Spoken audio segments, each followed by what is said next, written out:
Le M23, c'est un problème congolo-congolais. On peut dire oui et non. Oui, parce que le M23 est présenté comme un groupe strictement congolais. Et la République démocratique du Congo a accepté de négocier avec lui dans un cadre congolo-congolais à Doha. Non, parce que le M23 est une création du Rwanda, car il s'agit d'un prétexte utilisé par le Rwanda pour agresser le Congo, tel que le démontrent les rapports des Nations Unies.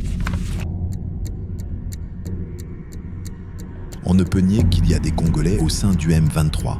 L'ancien président de la Commission électorale nationale indépendante de la RDC, Corneille Nangaa, est aujourd'hui à la tête de l'Alliance du fleuve Congo, qui comprend le M23. Mais le problème dans cette affaire est très simple. Le Rwanda est beaucoup plus malin. Le Rwanda crée des groupes rebelles, entre guillemets stampiers congolais, mais qui sont en fait des groupes rwandais, créés par Kigali, et à la tête desquels on place des Congolais. C'est une stratégie mise en place par le président Kagame pour agresser le Congo par le biais de groupes rebelles.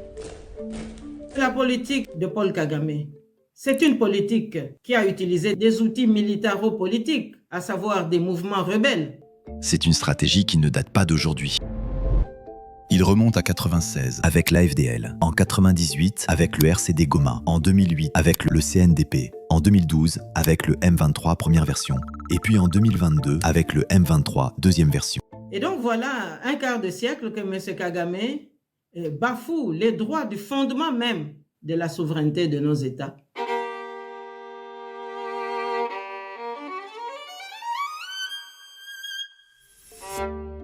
Le Rwanda déstabilise le Congo en utilisant des groupes armés qu'il crée.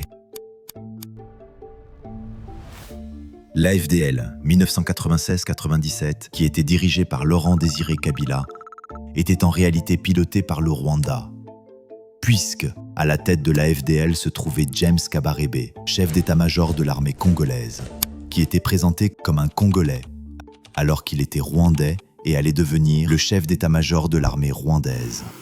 Il était devenu congolais par quel processus? Il est redevenu rwandais par quel processus? Au RCD Goma, vous avez des officiers issus de l'armée patriotique rwandaise qui sont retrouvés à piloter les opérations militaires avec quelques Congolais de service, tel que le montre le rapport des Nations Unies. Au CNDP, il y a des Congolais et il y a des Rwandais qui reçoivent des ordres de Kigali.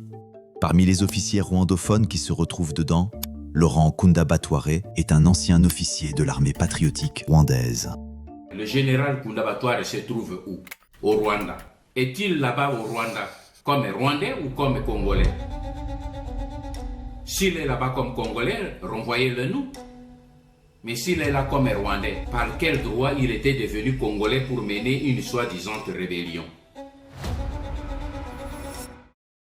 Bosco Ntaganda était général de l'armée nationale congolaise, qui a été jugé par la Cour pénale internationale. Mais au moment de son procès, il s'est identifié comme Rwandais. Je suis né au Rwanda, mais j'ai grandi au Congo. Bosco Ntaganda, à la CPI, il a été jugé en Kinyarwanda comme Rwandais. Par quelle magie était-il devenu général congolais? Aujourd'hui, le M23 de Sutani Makenga, chef du M23, est un groupe créé par le Rwanda et l'Ouganda en 2012. C'est un mythe des Congolais ou une réalité? Dans les rapports des Nations Unies sur le M23, établissent un lien entre le soutien apporté à ce groupe rebelle par le Rwanda et l'Ouganda. Ils citent également les noms des membres des forces spéciales rwandaises James Kabarebe, impliqués dans le M23. Ce qui a été amplement documenté par l'expert américain Steve Hagee. qui a témoigné devant le Congrès américain pour expliquer l'articulation de la stratégie rwandaise à travers le M23. Et la déclaration publiée il y a quelques jours par l'ambassadrice du Rwanda aux États-Unis Le Rwanda entretient une coopération en matière de sécurité avec la FCM23. a confirmé officiellement pour la première fois que le Rwanda soutient le M23. C'est la stratégie utilisée par le Rwanda pour déstabiliser le Congo. L'objectif du Rwanda est de favoriser la création d'un État autonome à l'est du Congo. C'est ce qu'a déclaré en 2012 Steve Hagee, qui a travaillé sur l'est de la RDC pour le groupe d'experts des Nations Unies. devant le Congrès américain. L'implication du Rwanda dans l'orchestration de la rébellion du M23 devient plus compréhensible lorsqu'elle est comprise comme un vecteur déterminé et calculé pour conduire à la création d'un État fédéral autonome à l'est du Congo. Depuis que nous avons commencé cette lutte, nous avons toujours dit que l'une des solutions aux problèmes que notre pays se trouve confronté, c'est le fédéralisme. C'est l'une des solutions. Le Rwanda fait la guerre à la RDC pour maintenir son hégémonie dans les deux Kivu à travers des dirigeants du M23. Nous sommes rentrés dans la ville de Goma fin janvier. La deuxième priorité était d'installer les autorités administratives et politiques. Nous avons pu installer 2 gouverneurs au niveau de notre Kivu ici. Nous avons installé la territoriale, le maire de la ville. Nous avons installé des bourgmestres et des administrateurs des territoires. Pour contrôler les ressources naturelles de la RDC qu'il exploite depuis 30 ans. En ce temps, mythe ou réalité? Débattons.